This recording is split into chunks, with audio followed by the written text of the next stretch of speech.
Es esmu dvēsele sievietes ķermenī. Dvēselei nav dzimumu.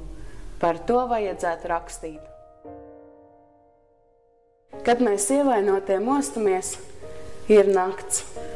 Rauretinātā gaisā zvaigzne paklūp un jūra saraujas kā pārmazgāta sega.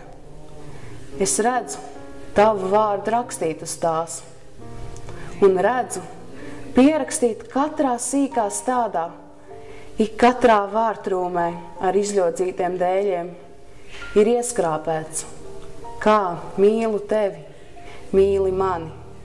Bet rīt mēs celsimies kā apsaglot zirgi, un ne jau laimes pakavi mūs iespārdīs. Ārā debesis, milzīgas un sargājošas.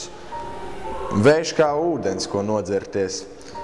Es vienreiz redzēju pa televizoru, kāds narkomāns stāstīja, ka redzējis Dieva roku, tik ļoti milzīgu, pāri visam pilsētai, zemei, liela kā debesis.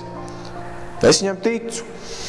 Tikai tik ļoti liela roka spēja izraut no elles, purva, nāves, no tās sasodītās tumsas, kas ir tepat šī dzīvē, laikā, iegrauzties miesā, tur cieši un taisnīgi kā tiesneša āmurs.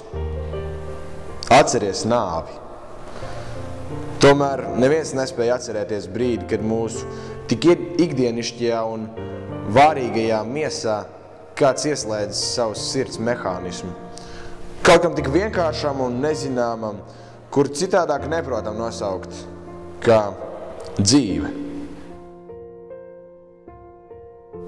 Dzeja ir svešvaloda, ko tikai daži saprot. Šis nav dzejas laiks, grāmatu laiks. Andra, kāpēc aizvien gribas atvērt datoru, ne grāmatu?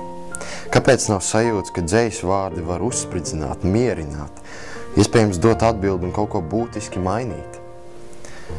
Vai tā ir vārgo dzejnieku, trulo laiku, vai varbūt Rīgo pašu vaina?